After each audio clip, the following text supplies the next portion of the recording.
Dubai investment പാർക്കിലെ DIP-1 7 നിലകളുള്ള residential കെട്ടിടത്തിൽ ഇന്ന് ഉച്ചതിരിഞ്ഞ് ചെറിയ ഒരു തീപിടുത്തമുണ്ടായി. DIP-1 ഈ ഒരു കെട്ടിടത്തിന്റെ രണ്ടാം നിലയിലെ ഫ്ളാറ്റിലാണ് ഉച്ചതിരിഞ്ഞ് 4:30ക്കും 5:00നും ഇടയിൽ തീപിടുത്തം റിപ്പോർട്ട് ചെയ്തത്.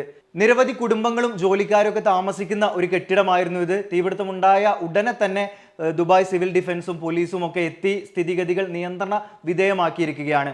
തീപിടുത്തം ഉണ്ടായ സമയത്ത് തന്നെ ഫ്ളാറ്റിലുള്ള എല്ലാവരെയും ഒഴിപ്പിക്കുകയും ഒരു 6 മണിയോടുകൂടി തന്നെ ഇത് നിയന്ത്രണ വിധേയമാക്കാൻ സാധിച്ചതായിട്ടാണ് പറയുന്നത്. സിവിൽ ഡിഫൻസ് അതോറിറ്റിയുടെ അടിയന്തരമായിട്ടുള്ള ഇടപെടലുകൾ കൊണ്ട് തന്നെ ആർക്കും പരിക്കും കാര്യങ്ങളൊന്നും തന്നെ റിപ്പോർട്ട് ചെയ്തിട്ടില്ല. 6 മണിക്ക് ശേഷം തീ നിയന്ത്രണ വിധേയമാക്കിയതിനു ശേഷം അവരവരുടെ ഫ്ളാറ്റുകളിലേക്ക് മടങ്ങാൻ പോലീസ് അനുവാദവും നൽകിയിരുന്നു. UAE അതികഠിനമായിട്ടുള്ള ചൂട് ഓഗസ്റ്റ് 10-ന് ശേഷം കുറയുമെന്നായിരുന്നു പറഞ്ഞിട്ടുണ്ടായിരുന്നത്. എന്നാൽ ഇപ്പോൾ സ്റ്റോം സെന്ററിന്റെ ഏറ്റവും പുതിയ റിപ്പോർട്ടിൽ പുതിയ പ്രവചനത്തിൽ പറയുന്നത് ഓഗസ്റ്റ് 11 മുതൽ 24 വരെ അതികഠിനമായിട്ടുള്ള ചൂട് രാജ്യത്ത് അനുഭവപ്പെടും എന്നുള്ളതാണ്. ചൂട് മാത്രമല്ല, കഠിനമായിട്ടുള്ള പൊടിക്കാറ്റും ഹ്യൂമിഡിറ്റിയും ഇതോടൊപ്പം ഉണ്ടാകുമെന്ന് തന്നെ സ്റ്റോം സെന്റർ പ്രവചിക്കുന്നുണ്ട്.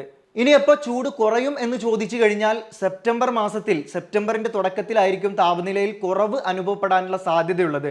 അപ്പോൾ സ്റ്റോം സെന്റർ പറയുന്നതനുസരിച്ച് ഇതാ ഓഗസ്റ്റ് 11 മുതൽ 24 വരെ അതികഠിനമായിട്ടുള്ള ചൂട് രാജ്യത്ത് അനുഭവപ്പെടും എന്നുള്ളതാണ്.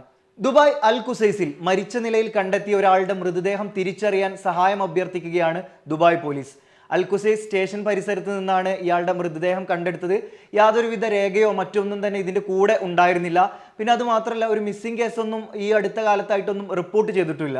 ഇയാളുടെ മൃതദേഹം വിദഗ്ധ പരിശോധനകൾക്കായിട്ട് മരണകാരണം കണ്ടെത്തുന്നതിനായിട്ട് അയച്ചിരിക്കുകയാണ്. ഇപ്പോൾ ദുബായ് പോലീസ് പറയുന്നത് പ്രകാരം ഈ സ്ക്രീനിൽ കാണുന്ന ഈ മരണപ്പെട്ട വ്യക്തിയെ തിരിച്ചറിയുകയാണെങ്കിൽ ദുബായ് പോലീസിന്റെ കോൾ സെന്ററുമായിട്ട് ബന്ധപ്പെടണം. 901 എന്ന നമ്പറിൽ വിളിച്ചറിയിക്കണം. ഇനി ദുബായ്ക്ക് പുറത്തുള്ള ആളുകളാണെങ്കിൽ ഈ സ്ക്രീനിൽ കാണുന്ന ഈ നമ്പറുമായിട്ട് കോൺടാക്ട് ചെയ്യണമെന്നും ദുബായ് പോലീസ് അറിയിക്കുന്നുണ്ട്.